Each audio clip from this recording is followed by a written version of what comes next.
Bom, gente, bom dia, sou Arthur, R1 aqui da UTI, prazer. Eu vou apresentar hoje o Journal Club, é uma subanálise do Atash 2, que eles montaram como se fosse uma corte usando os dados do trabalho e fizeram com um modelo diferente que a gente vai discutir um pouco mais para frente. Só para contextualizar um pouco, a hipertensão está associada à AVCH, tanto na sua fisiopatologia quanto na chegada dos pacientes, boa parte deles também chegam hipertensos, e aí daí o racional do controle da PA seria funcionar como se fosse uma hemostasia, assim, evitar a expansão do hematoma, e a ideia era, controlando a PA desses pacientes, é que isso poderia trazer algum benefício. Isso tinha sido estudado em estudos observacionais, mas enfim, teve o Interact 2 em 2013, eles iam ver o controle da PA nos pacientes que chegavam hipertensos, com uma PA de 150 a 220, com hemorragia intraparenquimatosa nas primeiras 6 horas. Aí eles compararam manter uma sistólica menor que 140 e uma sistólica menor que 180. De desfecho, eles viram morte ou incapacidade importante em 3 meses, e, de modo geral, eles viram que tinha até uma redução da mortalidade, mas não foi significativa, não foi estatisticamente significativo. Eita, deu uma. E isso até chegou a embasar o guideline da American Heart, tá ASA e ASA, mas é AHA e ASA ali. E que eles usaram esse estudo para dizer que era seguro reduzir a PAS desses pacientes com hematoma intraparenquimatoso para baixo de 140. Então mas ainda faltava evidência para a gente saber de fato se isso era a melhor conduta a ser tomada. E esse daqui é só um pedaço ali do guideline que eles usavam em 2015, que eles recomendavam que talvez pudesse, nos pacientes que chegavam de 150 a 220, você poderia usar essa estratégia de abaixar a PAS num contexto inicial para baixo de 140. Nesse contexto, nessa época do que o Interact 2 já tinha sido publicado, estava rolando o Atash 2, foi esse estudo que serviu de base para a subanálise do que a gente está apresentando hoje. O Atash 2 foi um estudo que foi publicado em 2016, é um RCT multicêntrico, foi, se não me engano, Japão, Coreia do Sul, Estados Unidos e Alemanha. Foi open label, né, porque você não conseguia cegar o valor da PA dos pacientes, e foi conduzido de 2011 a 2015, e eles queriam também ver, novamente, se o controle mais agressivo da PA melhoraria desfechos em pacientes com AVCH. A diferença é que eles iam ver isso de uma maneira mais precoce. Então, a população do estudo, eles acabaram randomizando 1.000 pacientes, mais ou menos 500 em cada braço, pacientes maiores de 18 anos, com Glasgow maior que 4, com hematoma intraparenquimatoso menor que 60 centímetros cúbicos na TC inicial, em até 4 horas e meia do ictus. Inicialmente, no protocolo, eram 3 horas, e eles acabaram mudando isso durante a randomização, enfim, durante o período que eles estavam desenrolando os pacientes no estudo. Com pelo menos uma medida de PAS acima de 180. Os critérios de exclusão, então, os pacientes que tinham ictus incerto, uma MAV, neoplasia ou aneurisma prévios, que tinham hemorragias relacionadas a trauma, uma hemorragia infratentorial ou hemoventrículo completo unilateral, ou mais da metade dos ventrículos bilateralmente, com indicação de neurocirurgia de emergência, grávidas, lactantes, puérperas, menos que um mês, pacientes que tinham alguma coagulopatia, que fizeram uso de varfarina, plaquetopênicos, com alergia a nicardipino, que ia ser o antihipertensivo que eles iam usar, com um ranking já a partir de 4, que já tinha um comprometimento de funcional maior, ou o paciente cujas diretivas já contraindicavam um trial de UTI. Então, aqui já dá para ter uma noção que os pacientes mais graves já acabaram nem entrando no estudo. Em relação à intervenção, ia ser manter uma PAS entre 110 e 139 nas primeiras 24 horas após a randomização, e o controle, uma PAS de 140 a 179. Lembrando que, na época, a recomendação era que você mantivesse os pacientes, fizesse um controle inicial da PA para controlar a PAS para baixo de 180. Então, os pacientes, eles chegavam no serviço, chegavam na unidade de emergência, eles poderiam ter a PA reduzida para menos que 180 antes da randomização, mas daí o paciente era excluído estudo se a PAS dele caía para menos que 140.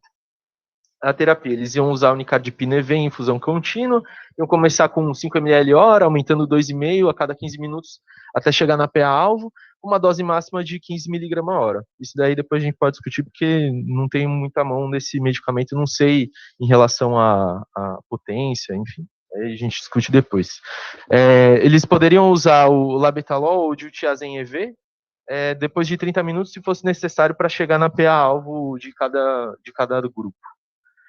De desfecho, eles analisaram o desfecho primário, a proporção dos pacientes com incapacidade moderadamente grave ou grave, um ranking modificado de 4 a 6, que é ou morte, após 3 meses. Então, eles iam fazer um segmento de 90 dias. De desfecho secundário, eles iam avaliar também esse score EQ5D, que é uma avaliação multidimensional da saúde, aborda outros aspectos e vê a saúde do paciente como um todo. A proporção, e eles iam ver também a proporção de pacientes com expansão maior ou igual a 33% do hematoma inicial, porque eles repetiam a tomografia após 24 horas da admissão. Aqui, só para a gente lembrar um pouco da escala de ranking modificada, eu coloquei aqui também, só para ficar um pouco mais visual, sendo 0, sem sintoma, e progressivamente vai aumentando a incapacidade do paciente até chegar no 6, que é o paciente morto. Análise estatística, eles esperavam que o controle mais agressivo da PA iria reduzir em pelo menos 10% os desfechos estudados no grupo intervenção. Eles estimaram uma incidência de incapacidade moderadamente grave ou morte de 60% no grupo controle, e daí para o cálculo amostral dele, eles acabaram calculando 1.042 pacientes, só que eles aumentaram um pouco, dando essa gordurinha aqui para evitar perdas e ficar com um N adequado. Iam fazer uma análise ajustada para a idade, Glasgow de entrada e presença de hemoventrículo também. Aí a tabela 1 de resultados do estudo, só acho que aqui está mais ou menos equilibrado. O que vale salientar, uma coisa que foi comentada, inclusive nas outras subanálises, foi estudado também, é que tinha uma parcela grande de população asiática. Tanto que uma parte grande também dos pacientes foi recrutado na Ásia. Então fica a dúvida se a gente conseguiria extrapolar isso para pacientes de outras etnias. Aqui só uma tabela para da média das PAs nos grupos, né, a sistólica mínima que eles atingiram. Então, o grupo intervenção, que você tinha um controle da PA mais agressivo, eles reduziram um pouco mais, e aqui versus o tratamento standard deles. De desfecho, o que eles viram? No desfecho primário, não teve diferença de morte ou incapacidade grave. E também aqui, em eventos adversos, eles viram que talvez teve uma incidência maior de eventos adversos depois de 3 meses nos pacientes do grupo intervenção, mas também nada com... Na análise ajustada, aqui eles acharam um P de 0,05, mas aí ficou uma dúvida também no resultado. Aqui, essa tabela, desculpa, era só para mostrar que nada fez diferença, tudo cruzava o 1. Beleza, resumindo então os resultados da TASH2, não teve diferença estatística entre os grupos, tanto nos desfechos primários quanto nos secundários. O grupo intervenção teve mais evento adverso grave, quando você corrigia chegava a um P de 0,05, e o trial acabou sendo descontinuado por futilidade, por isso que ele acabou nem atingindo aqueles 1.042, 1.200 pacientes que eles pretendiam randomizar. Alguns comentários sobre o ATASH-2, né? Os critérios de inclusão mudaram ao longo do estudo, então eles começaram recrutando pacientes com 3 horas de ictus e depois extrapolaram, aumentaram para 4 horas e meia. Foi um estudo considerado meio que underpowered, porque eles esperavam 60% de morte ou incapacidade grave no grupo controle, mas na verdade foi de 38%. Tinha uma predominância grande de asiáticos no estudo. E também vale salientar, isso é interessante, que teve uma diferença significativa em falha de tratamento. Então, eles consideraram falha primária em alcançar a meta de PA nas primeiras 2 horas e teve uma falha de 12% no grupo de intervenção e 0,8% no controle. E também a falha secundária era uma PAS acima do alvo, se o paciente tinha uma PAS acima do alvo por mais de 2 horas nas 24 horas que eles estavam acompanhando os pacientes, e isso teve 15% no grupo intervenção e 0,4% no controle. Bom, agora voltando para o estudo que a gente vai comentar hoje, né? Você tinha que fazer essa retrospectiva porque eles partiram de toda a base de dados do ATASH 2. Então, esse estudo foi publicado no ano passado, uma subanálise também, dentre outras que o ATASH 2 acabou derivando, e é uma coorte montada a partir dos dados do ATASH 2. Então, a ideia era explorar o quê? Tinha uma heterogeneidade das trajetórias da PA entre os pacientes do estudo, eles queriam correlacionar como que os pacientes, como que a PA deles evoluiu ao longo dessas 24 horas, correlacionar com os desfechos. Para isso, eles tiveram que usar esse método que é... Calma aí. Desculpa. É isso, eles usaram os dados da PAS na chegada, no momento da randomização, e a cada 15 minutos na primeira hora, e depois a cada hora nas 24 horas. Iam usar os dados da TC, que foi repetida após as 24 horas, que foi analisada por um radiologista cegado. Iam usar dados de laboratoriais na chegada, nas 24, 48 e 72 horas. Iam também ver o follow-up que foi feito após 30 dias para ver eventos adversos graves, e a avaliação presencial que foi feita no final do acompanhamento dos pacientes, no final dos 30 dias. 30 dias não, desculpa, 3 meses e 90 dias. A estratégia que eles usaram para desenvolver e montar esse estudo foi esse Group-Based Trajectory Modeling, que basicamente a ideia é você pegar os dados desses pacientes e você estimar trajetórias de um determinado dado ao longo do tempo. Eu estava lendo que eles usaram esse modelo para, enfim, estudar a curva de HB glicada, aderência a tratamento, coisas que você precisaria ver obter um dado e dividir os pacientes em grupos e estimar a trajetória deles ao longo do tempo. Então, você imagina que você tem vários, 1.000 pacientes no estudo, cuja PA variou de uma forma diferente, mas a ideia deles era tentar categorizar esses pacientes e dividir eles em categorias ou em grupos que eles iam ter uma evolução de PA similar, para, a partir desses grupos, você tentar correlacionar com os desfechos, né? Então, eles usam uma função polinomial baseada nos valores de PAS, e você tinha 29 pontos de mensuração da PA. Você tinha desde a chegada no hospital, que eles calcularam como um T menos 90 minutos, já que os pacientes, a média da demora entre a admissão e a randomização dos pacientes no ATASH 2 foi de 90 minutos. Lembra que os pacientes chegavam, eles poderiam ter a PA reduzida inicialmente, depois, quando eles iam ser randomizados, eles iam ver se a PA estava menor que 140 para ser excluído, ou se eles poderiam seguir no estudo. Então, na verdade, teve diferença da PA da chegada e a PA no momento da randomização também. Eles tinham esse tempo de menos 90, de 0 minutos, que foi a randomização, 15 minutos, 30, 45 e a cada hora. Daí eles usam o Stata para você montar várias combinações de pacientes em grupos diferentes, e você calcula a probabilidade desse paciente seguir aquela trajetória. Como esse cálculo é feito, talvez o Bruno ele consiga explicar um pouco melhor depois. Eu tentei ler várias vezes, é uma coisa um pouco mais complexa, mas a ideia, no geral, acho que para a gente entender os resultados e como foi feito, a ideia é você tentar categorizar esses pacientes e você determina de forma meio que arbitrária a quantidade de grupos que você vai dividir. E você pode fazer uma divisão em 5, 7, 8 grupos. Isso acaba sendo um viés do próprio investigador e de quem está montando ali, mas considerando o que eles gostariam de analisar, eles acharam de bom tom determinar 4 grupos de PAs, de trajetórias de PAs diferentes desses pacientes. E daí eles, tentaram fazer isso de uma maneira mais acurada possível. De desfecho que eles iam avaliar, né? Desfecho primário basicamente parecido, é o mesmo do ATASH 2, né? Em morte ou incapacidade moderadamente grave, com um rank scale modificado de 4 a 6 após 3 meses. Aí eles iam acabar vendo mais coisas, explorar mais desfechos aqui nos desfechos secundários. Então iam ver mortalidade em 90 dias, a expansão do hematoma maior que 33%, a redução de 2 ou mais pontos no Glasgow, ou aumento de 4 ou mais pontos no NIH. Iam ver incidência de lesão renal aguda, eventos adversos renais em 7 dias e eventos adversos cardíacos em 7 dias. Eles iam considerar um evento adverso grave como um evento que resulta em morte, ou uma experiência ameaçadora de vida, ou um evento que aumenta o tempo de internação, ou que causa uma nova internação, ou que cause uma incapacidade persistente significante.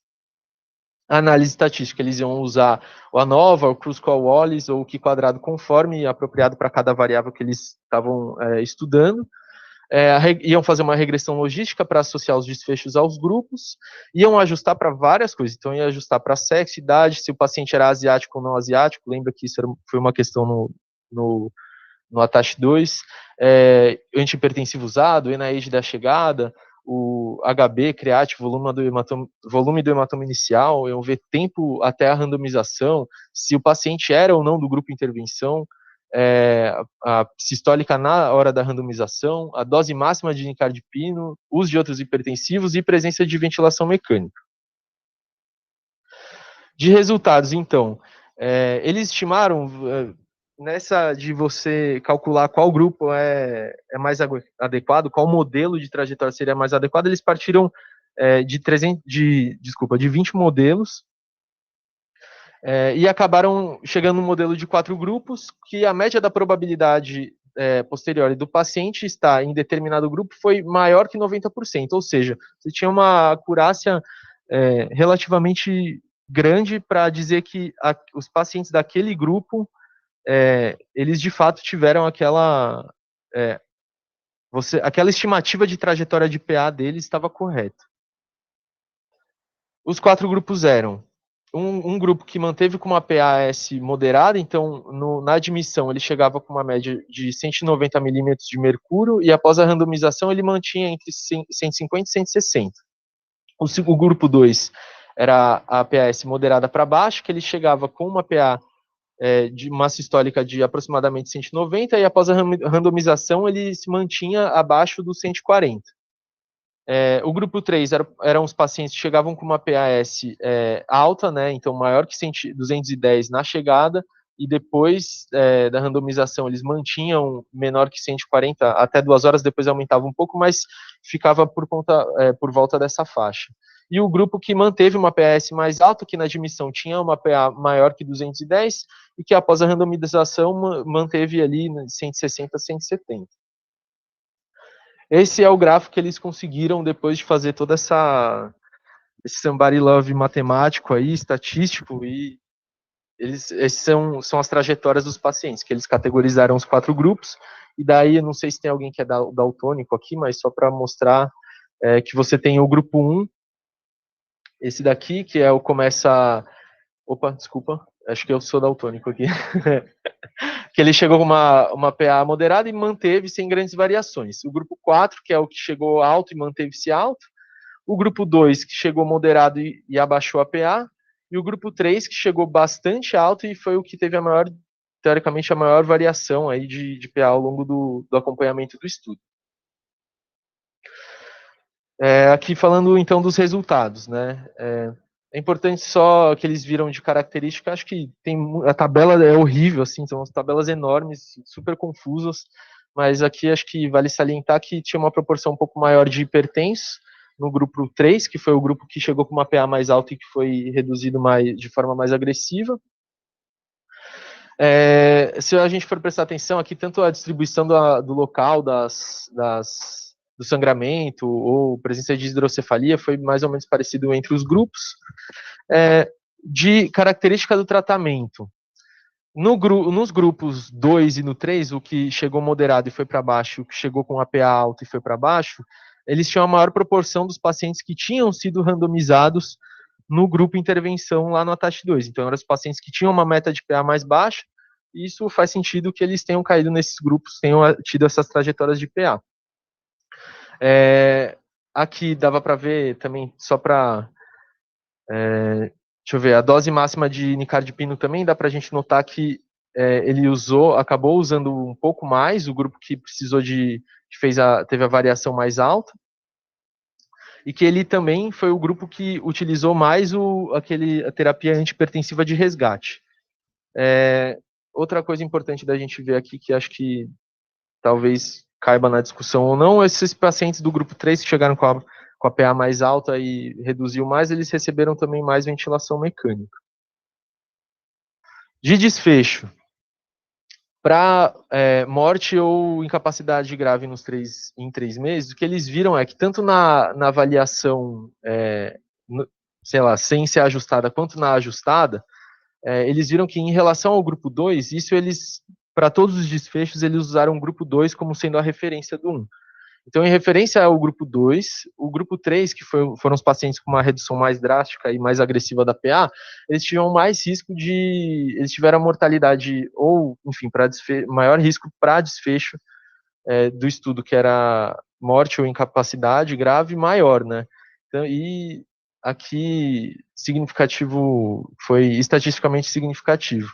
Outra coisa que é interessante a gente ver, que ele coloca também, é que a expansão do hematoma nesse grupo que você controlou foi menor.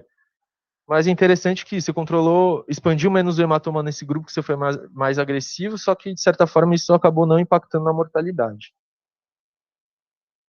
Outros desfechos também, que é o que é interessante a gente ver aqui. No grupo 3 também, comparado ao grupo 2, maior risco de lesão aguda, lesão renal aguda nos primeiros 7 dias, de evento adverso renal também, e de evento adverso cardiovascular.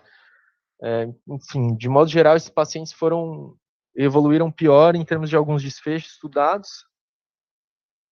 E sobre a discussão, né, usando o grupo 2, aqui só um resuminho, porque aquela tabela é muito grande, assim, né, usando o grupo 2, que era o que chegou com a PA moderada e foi reduzida como uma referência, sendo o odds ratio de 1, o grupo 3, ele teve maior risco de morte ou incapacidade em 3 meses, maior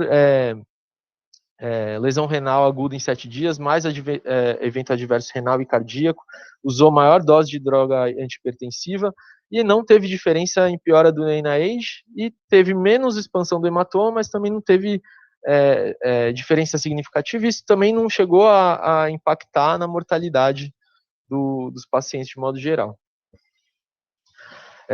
A análise mostrou as trajetórias distintas de PA, que era a ideia deles ressaltarem que os pacientes tinham uma variância de PA ao longo desse estudo diferentes, independente do grupo que eles tinham sido randomizados, mas nos grupos com a maior variação de PAS, no 2 e no 3, a proporção dos pacientes randomizados para o controle agressivo era maior, que faz sentido, né?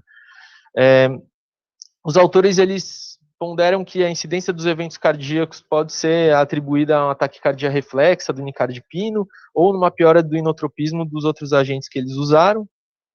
Em algumas subanálises prévias, eles viram que quanto mais agressiva a redução da PA, maior a incidência também de eventos renais cardíacos. E nessa outra subanálise, em pacientes com a PAS da admissão maior que 220, quando a redução da PA foi mais agressiva, tendia a ter uma piora neurológica. E lembrar que é um estudo que ele gera hipótese para a gente. Então, talvez os pacientes eles tenham um comportamento e uma resposta antipertensivo diferentes, e, de modo geral, os pacientes que chegam mais hipertensos, talvez eles tenham um mecanismo de compensação renal, enfim, uma regulação de PA diferente, que se a gente for muito agressivo, isso também possa piorar tanto o desfecho, causar efeito adverso de, sei lá, disfunção renal, disfunção cardíaca, que talvez isso chegue a impactar muito mais no prognóstico desses pacientes do que propriamente o controle ali do foco, né, de sangramento. Então, você teve uma redução do hematoma, sendo mais agressivo com a PA, mas por outro lado, você acaba pagando o preço com mais disfunção renal, e isso para frente, a longo prazo, talvez isso pese mais do que você fazer um controle ali do sangramento propriamente dito. É isso, obrigado.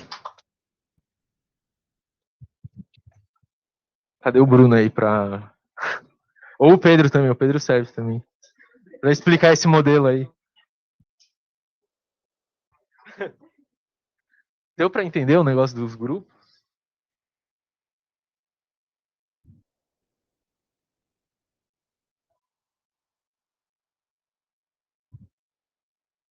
Alguém tem dúvida?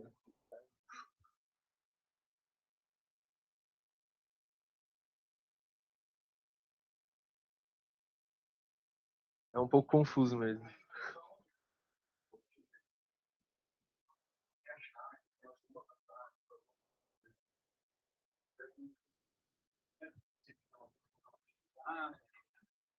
Volta ali no resultado do último, rapidinho.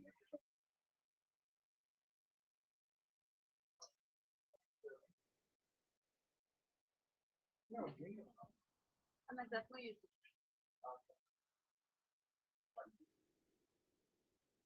Calma, não vou falar nenhuma besteira, não. Tá. Ali embaixo, Arthurzão.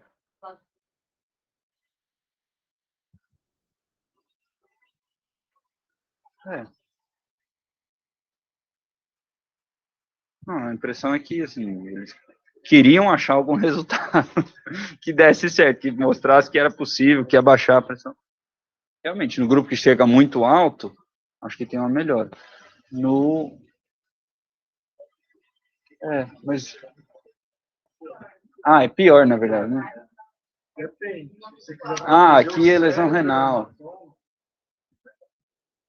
Então, de novo, eles ficaram insistindo, batendo bola numa coisa que aparentemente já estava meio organizada. Assim, acho que o modelo é interessante, porque você divide melhor os pacientes e vê uma curva, não só como ele chegou, como ele ficou. Entendeu? Então, de alguma forma, acho que parece que estratifica melhor os pacientes.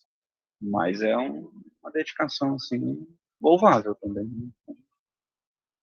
Assim, na minha cabeça, não sei se entendi direito. A ideia é meio que tentar encontrar fenótipos para quem o tratamento teria benefício, para quem não teria benefício, para tentar individualizar mais a terapêutica. Acho que pelo que eu entendi é isso, né?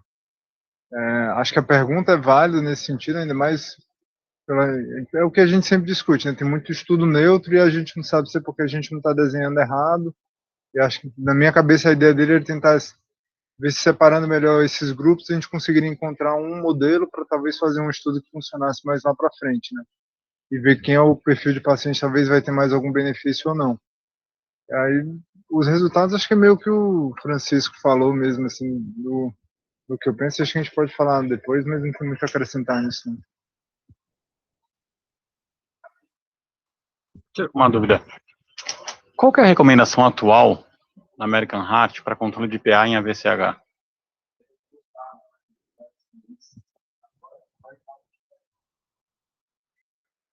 Se não me engano, a de 2022, ela pede, a diferença da de 2015 para 2022 é que ela pede também para que tenha cautela em reduzir a PA, para que você seja mais agressivo nesses pacientes que chegam com a pressão mais alta, mas acho que não é por conta desse estudo, eu não lembro qual que saiu antes, dois saíram em 2022, mas não lembro. Mas tem uma outra subanálise, que é aquele que tem o outro Journal Club no canal também, que foi que viu que nos pacientes que chegavam na admissão com uma PA maior que 220, você fazer essa redução, os que foram para o grupo de intervenção, eles tinham uma deterioração assim no nível neurológico maior.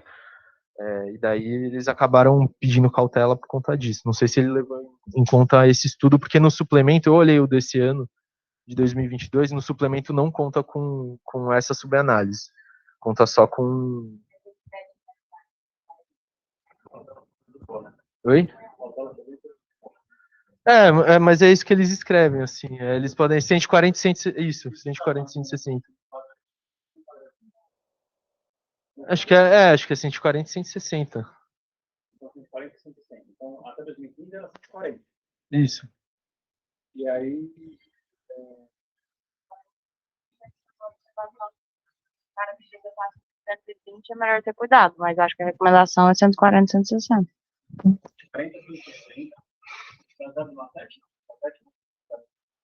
É baseado em...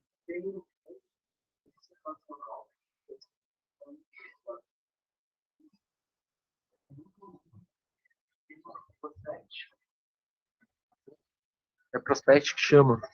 Teve um outro estudo que foi um pouco mais antigo, acho que 2008, só que ele via controle de PA em pacientes com AVC de modo geral. Então tinha, se não me engano, era AVC isquêmico, mas eles viam também, eles extrapolaram, viam que tinha uma taxa de ressangramento ou de transformação hemorrágica nesses pacientes era menor. Se não me engano, foi isso que eu li por cima, esse estudo um pouco mais antigo. Até 2015, a referência era ainda era 2000, a recomendação era 140, né? Vocês lembram disso? Que era 140 até 2015. Sendo que já tinha a publicação de que você deveria deixar, que não tinha uma grande evidência de você ser mais agressivo em controlar a pressão arterial. Mas ainda assim era para deixar 140. Aí, uma das justificativas que falava do porquê você ser agressivo e deixar 140 era isso daqui. Porque no grupo padrão, que era para ser 180, quanto que ele ficou? 140. E no grupo agressivo, ele ficou 120. Então já tinha a questão de que, olha, 180 talvez não seja bom, 140 pode ser que seja bom, mas é porque no estudo randomizado, quem era para estar 140 estava 120. Por isso que 140 é bom, então a nossa recomendação vai ficar por 140. Aí o que me vinha na cabeça era, se no estudo randomizado as pessoas não conseguem deixar na PA-alvo, qual que é a chance de eu conseguir? Porque, queira ou não, existe um viés de performance, né, na hora que você está no estudo. Todo estudo que coloca adesão ao tratamento, quando você tem alguém te ligando, alguém perguntando, e aí, como é que tá? Putz, ele atingiu ou não atingiu? Então, a chance de você conseguir atingir é maior. Então, a justificativa era, vamos para 140, e por mais que tenha tido mais lesão, talvez lesão renal aguda, algumas subanálises, existe a chance de que talvez isso só aconteceu porque eu fui muito agressivo. Se eu tivesse atingido a minha meta, isso não teria acontecido e pode ser que seja benéfico. Então a recomendação ficou dessa maneira. Mas tem a ressalva de que, olha, se no estudo randomizado não conseguiram, qualquer chance de eu conseguir. E aí depois começaram a sair essa subanálise. Daí vem a questão de, olha, não, então tudo bem, vamos ser agressivos sim, mas como tem alguma evidência sugerindo de que talvez ser muito agressivo faça mal, vamos deixar ali num meio termo, com 140 a 160. Não baseado num outro RCT que teve nesse sentido. Foi nessa ideia de você ter cautela, porque, olha, os pacientes ficaram mais do que isso, talvez eu não tenha que deixar tanto assim. E aí vem a ideia desse estudo aqui. Eu não tenho know-how, assim, para falar muito dessa análise, mas o que acontece, o que o Paulo colocou é o que me parece, até dando uma olhada depois, o que faz sentido para isso. No fim, você colocou muito bem ali, de que ele pega dados dos pacientes de base, se ele já era hipertenso, idade, isso, e faz como se fosse uma análise a priori, lembra que tiver a aula de análise bayesiana, uma a priori, ou seja, com os dados que eu tenho, como ele se comportou com os dados novos, com a chegada dele, e qual que é a probabilidade de evoluir de uma seguinte maneira, que era pressão alta, pressão baixa ou pressão média. Então ele fez uma análise bayesiana nesse sentido, para entender como cada um desses pacientes iam se comportar. Isso porque eu não posso pegar cada medida de PA, porque ele pode ter chegado no grupo alto, aí depois ele fez uma baixa, aí ele fez uma alta, ele fez uma baixa, nem sempre é fácil colocar ele numa caixinha de um fenótipo super bonitinho. Então, não é por uma medida que a gente vai tirar ele disso. Então, você faz uma perspectiva de como ele vai se comportar. E aí ele testou e viu que, olha, realmente, em mais de 90% dos casos, eles se comportavam como eu esperava, baseado no que eu tinha de conhecimento dele. Então, essa foi a primeira. Então, ele primeiro desenhou esses grupos. Aí, depois, ele tinha que comparar esses grupos. Aí, ele fez uma análise multinomial ou polinomial, e no fim é isso. Eu geralmente tenho 3 ou mais grupos, eu defino um como a minha referência, e isso às vezes acaba sendo mais ou menos arbitrário, mas é baseado no que você acha que esse aqui é o padrão, é o mais neutro. Isso vira referência e você vê o quanto de risco tem com relação àquele grupo que você adotou como referência. Então ele fez como se fosse uma análise bayesiana para conseguir definir em grupos e depois fez uma análise polinomial ou multinomial para conseguir comparar os grupos usando 2 como referência. E aí o grupo 3, se não me engano, eu já esqueci, que era o que ia lá de cima lá para baixo, foi associado a maior risco. Então essa análise que ele fez. E daí faz sentido isso? Não aumentar o hematoma, mas piorar? O que é isso?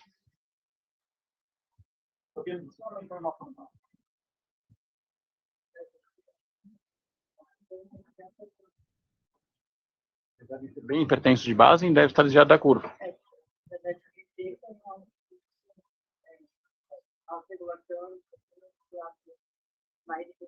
Eles já são mais hipertensos e aí a lesão que ele teve foi isso. É o que a gente tentou usar naquele sepsis PAM, né, de quem já era mais hipertenso fez mais insuficiência renal, a gente sempre tem muito essa vibe.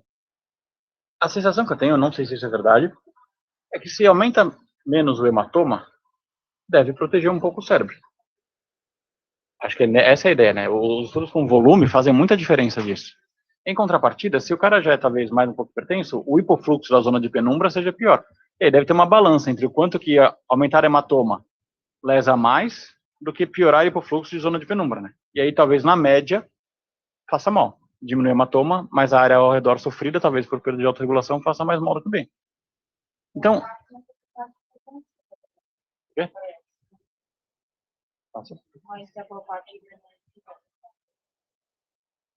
Mas aí talvez seria bom tratar, né?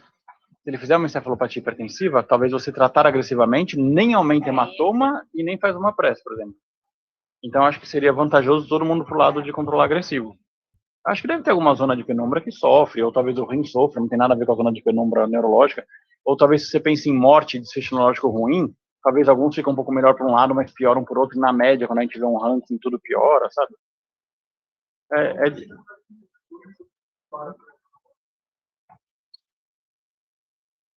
Esse é por aí também, porque todo estudo que compara meta de pressão em qualquer coisa, o grupo intenso é pior o desfecho renal, né? Então realmente deve ter alguma coisa para esse lado, assim, tem uma consistência histórica do corpo de evidência, né?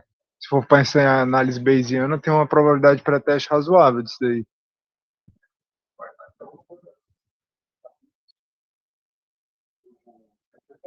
Trial não viu isso, né? É um que eu achava que ia ser, que era 60 versus 60.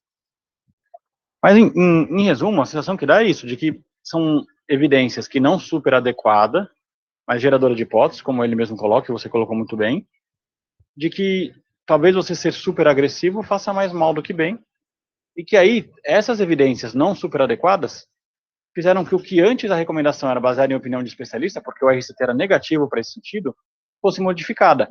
Ainda vem carregada de opinião do especialista, porque ela ainda vem com, olha, vamos para um valor intermediário, tirado não muito claro de onde, e tem opinião do especialista junto. Então ainda vem carregada com muita opinião do especialista, mas agora um pouquinho menos agressiva no posicionamento, não pela evidência, mas pelo que tem aí de subanálise saindo. Um ponto interessante sempre, eu não consegui olhar com calma isso, eu não achei o número de missing, mas toda vez que a gente pega nos desfechos, você chegou a ver isso? De dado que foi perdido, é. Porque toda vez que, quando você faz um RCT, não é comum você ter muito missing no desfecho primário. Se tiver, é uma crítica muito grande ao RCT. Mas às vezes quando você vai fazer essa subanálise, avaliar a corte, é difícil você ter todos os dados que você queria. E isso prejudica muito o resultado. E ele tinha análise de desfecho em 3 meses. Quando você está dentro do hospital, é mais fácil você conseguir. Quando você está fora do hospital, quando isso se alonga, é um pouco mais difícil. E isso muda muito, porque em geral, começa a ter muito um risco daquele missing not at random, que é aquele paciente que você perdeu o dado porque ele estava tão incapaz que ele não conseguiu vir. É assim, o fato dele ser ter perdido o dado é por alguma coisa muito característica dele. E eu não vi exatamente nesse estudo o N de missing. A maneira que ele tratava o missing era através de como se fosse uma regressão logística, mas o quanto ele teve de missing, eu não achei para ver se isso é importante. Não olhei assim nesse sentido também. Eu não lembro dele ter mencionado A quantidade de missing. Fala como que ele ia fazer para lidar com esses dados que estavam faltando. Deve estar no suplemento, talvez. Mas eu acho que é isso. A sensação, eu, de novo, não sou a melhor pessoa para falar da análise, mas a maneira que você expressou, para mim, ficou clara. Assim, eu já tinha dado uma olhada nela, ainda mais para vir aqui, mas a maneira que você expressou ficou clara de qual que foi o objetivo, e que, no fim, para a gente, é meio que o que a gente tem que ter. Eu não acho que tem que saber fazer análise super, assim, sabe? É entender o que isso implica e como eles se comportaram para o que a gente vai transferir para a nossa prática, e não saber fazer exatamente isso. Mais alguma coisa? 298, 287, 395, 380. Em relação ao N dos 3 grupos, e depois quando ele avalia a morte e inabilidade em 3 meses. Tipo, cada um tem, 10.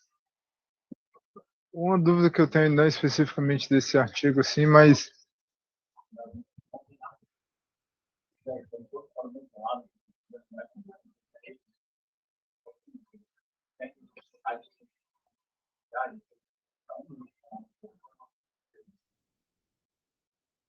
se tem algum estudo que compara usando, por exemplo, as drogas que a gente usa no dia a dia para controle de pH, tipo Niprid, Tridil e tal, porque todos esses é labetalol, nicardipina, que são coisas que a gente não tem no dia a dia, não sei se isso faz diferença, se tu sabe algum trabalho que viu isso.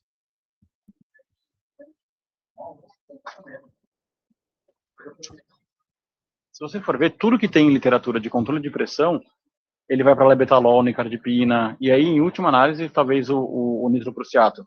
A maior parte, isso é uma droga mais de resgate, esmolol antes, só que aqui a gente só tem o niprid. Então, você não tem trials desse tamanho ou dessa magnitude, com essa pergunta aqui, para o nosso dia a dia, com o niprid.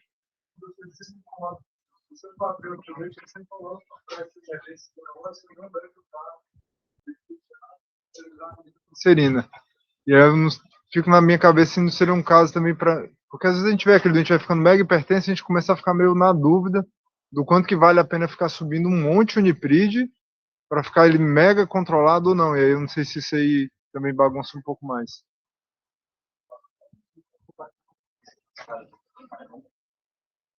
Bem, a gente usa totalmente diferente do que está aí. Existe a chance até de, se o achado do estudo fosse positivo, se ele seria positivo com a droga que a gente usa, sabe? Mas não. Na discussão, o autor cita um estudo que usou niprid e achados semelhantes. Acho que dá para olhar a referência para ter esse dado. Só alguns comentários, assim, essa é uma discussão frequente no nosso dia a dia quando a gente está cuidando de AVCH, né? Metade dos pacientes da UCI, a neurologia acompanha bem de perto, então parece uma pergunta bem relevante para a prática, assim mesmo. Uma outra coisa que eu fiquei pensando foi como aproveitar ainda mais informações de um RCT, porque a gente olha o ATACH2 por intenção de tratar e não tem exatamente a sensação de como se comportou a PA ao longo das primeiras 24 horas. Então, acho que foi um estudo interessante no sentido de perfilizar e tentar entender como essa PA se comportou. É interessante que a queda maior é nas primeiras 5 horas, depois tem uma tendência a ascender de novo. Acho que é parecido com o que a gente vê no dia a dia também. Tinha mais uma coisa. Esqueci a terceira coisa. Talvez eu lembre.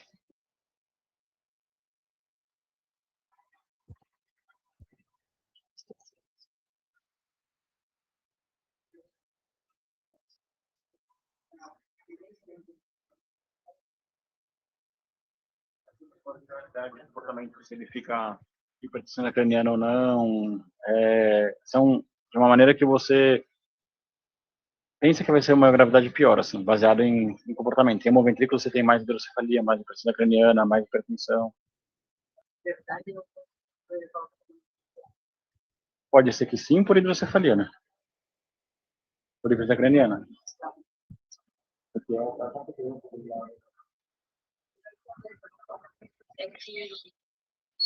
Dos dois grandes estudos que a gente tem, do Interact e do ATACH, lembrar que a intervenção foi avaliada por 24 horas, né? Então, frequentemente, essa é uma discussão que se prolonga por 3, 4, 5 dias, assim. É a mesma história do bloqueador neuromuscular para SARA, enfim. Então, lembrar que o que a gente tem de informação, e que ainda talvez seja controversa, é para as primeiras 24 horas depois da chegada. Como se comportaram depois. Desculpa, Arthur. Perdão, O quê?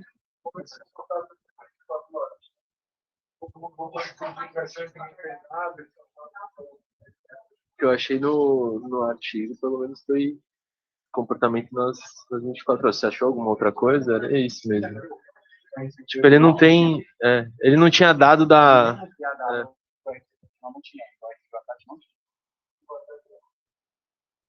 Tipo, eles seguiram para ver desfecho depois de 3 meses, mas assim, dados acho que da internação, essas coisas que eles iam avaliar, o que eles têm de pós 24 horas é dados, por exemplo, exames laboratoriais, que eles iam acompanhar, por exemplo, para ver lesão renal aguda em uma semana ou depois, mas da PA, do controle da PA, isso não foi usado no modelo lá.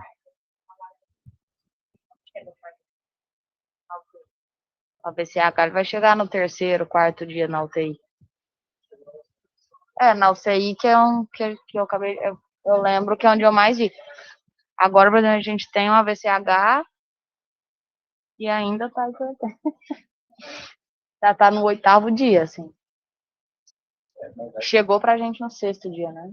Anteontem. Se for olhar, geralmente, passando as 24 horas iniciais, não tem mais recomendação disso.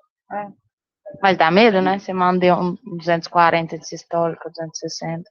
Ah, não, mas aí quando eu tinha que tratar isso, no contexto de não de uma Urgente.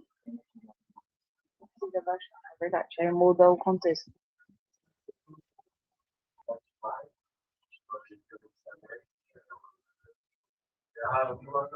Uhum.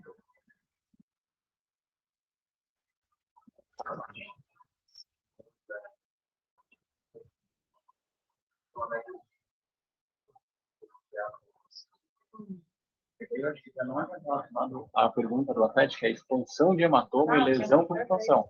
Aí é que esse cara tem risco de fazer um novo AVCH? Sim, mas acho que ele entra no pacote. Parabéns, né?